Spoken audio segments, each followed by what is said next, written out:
Hi again, everyone. Tom Bialik with the Hobart Chamber of Commerce coming to you one more time with another installment of Influencers in Action. Today we're joined by a very special guest. We're joined by the multi-talented and multi-dimensional entertainer Skip Griparis. Skip, thank you so much for joining today. My pleasure, Tom. Great to be here. What a great building we're in, the Hobart Chamber of Commerce. Absolutely. Really nice. Skip, you'll be starring in our upcoming awards night out on February 24th right here in Hobart at the Art Theater. But before we get to that, we kind of want to get to know you a little bit and find out a little bit more about your background. The pole dancing, or we're gonna get to that later. Okay, yes, we'll splice that in later. Sorry. We'll start a little bit on a more tamer note. Perhaps talk about your musical career. You started out as a singer and musician. Talk a little bit about that, if we would. Age 16, 1964. My first band, the Aristocats, which Disney later stole, by the way. No, I'm not bitter. But so I did bands and this is in Joliet, Illinois, not too far from Hobart. And until 1970, I did an album on Mercury Records with a group called Trilogy. Great album. Didn't get promoted, didn't sell as well as we'd like. And then played another band called Stronghold from the Illinois Valley area. And then I joined Chicago's New Colony 6 in 1972, replacing my good buddy, Ronnie Rice, who he wasn't fired, he quit. And so I came in, and we look like we could be brothers, except Ronnie weighs a lot more than I do. So I'm sure people saw the band and went, wow, Ronnie's lost weight. Looks really good. Somewhat ironic then that you replaced Ronnie Rice in the New Colony 6, a very famous Chicago band from the 60s and 70s. But then you became good friends. That's kind of rare, isn't it? We are the best friends. And he started performing solo rock and roll before I did. And so he's been kind of a mentor. And great friends. We done a lot of projects together, a lot of recordings. We did a thing with Dick Biondi that I guess is going to be in his new movie, and or Ronnie and I, and then Dick Biondi talking in it. We do the music, and it's very funny. And anyway, after New Colony 6 came to an end at the end of '74, I started playing solo. More folk, acoustic kind of stuff, finger picking. I get a call from my friend Bernie Pershey, who had played drums on the Trilogy album. He's in Minneapolis. He's playing in a touring band, wants to know if I'd like to join. And I don't know, Bernie. He said, it's Olivia Newton-John band. So yeah. Oh, well, I guess so. Sure, Bernie. For you, I'll do it.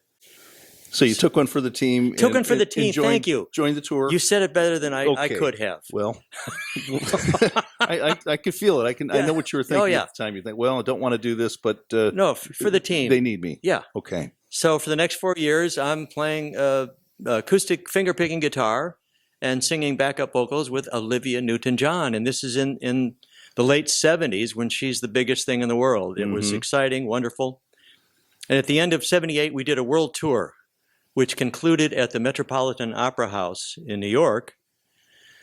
And she took me aside afterwards and she said, don't wait around for me. I'm not going to tour for a while. I said, okay.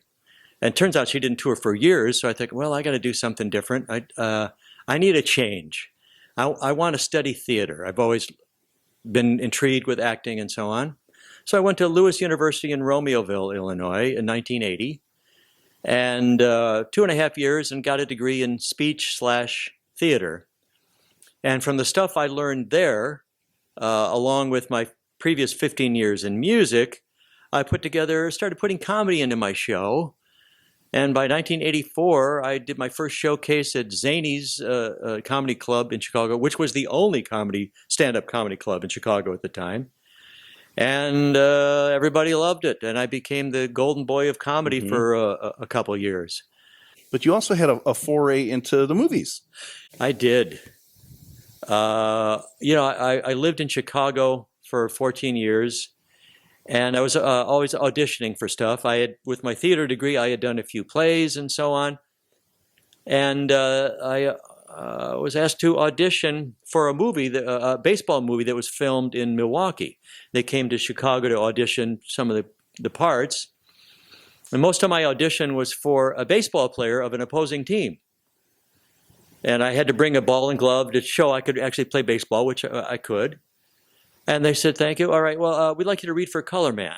So, okay, so I read one line, which I'd have to clean up for this interview. I just said the one line. They laughed.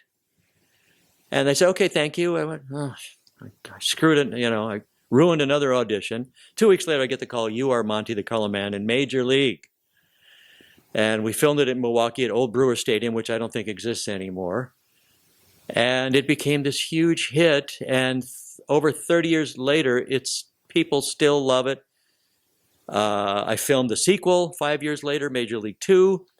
And this year, I did a Major League reunion with Tom Berenger, Corbin Burnson, and Chelsea Ross. Chelsea played the old pitcher. And Chelsea has done a lot of movies. He's one of Chicago's busiest actors and voiceover guys. So this was at an expo, a convention in New Jersey. What a thrill that was. I thought, gee, are people going to even care?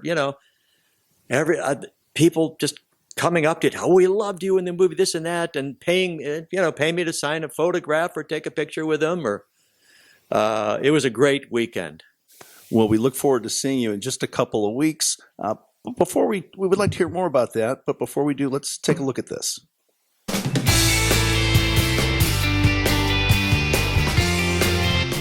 Hi, I'm Tom. And I'm Michelle. The Hobart Chamber of Commerce is ready to present some awards and have some great fun along the way. It's an evening of celebration, comedy, and music at the historic Art Theater in Hobart, Indiana. That's right, Michelle. The Hobart Chamber is getting its act together and putting it on stage. Singer, comedian, and movie star Skip Griparis headlines an evening of comedy and live music. Comedian Gwen LaRocca, who can be seen on HBO, also makes an appearance. While recording artist Audley Reed brings the music. We'll also recognize some very deserving individuals for their contributions to business, government, and education over the past year. Please join us on Thursday, February 24th at 8 p.m. for this very special event. For ticket information, please go to HobartChamber.com. That's HobartChamber.com!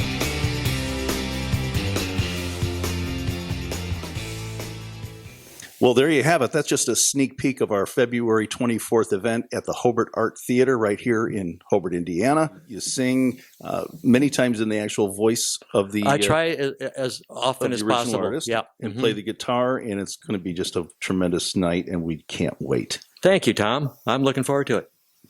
We look forward to seeing you, too, on the evening of February 24th. Again, for ticket information, please go to HobartChamber.com. Skip, it's a pleasure. Always a pleasure to have you. Thank you, Tom. Looking forward to working with you again. Yes, indeed. Once again, I'm Tom Bialik with the Hobart Chamber of Commerce. We look forward to seeing you next time on another installment of Influencers in Action. Take care.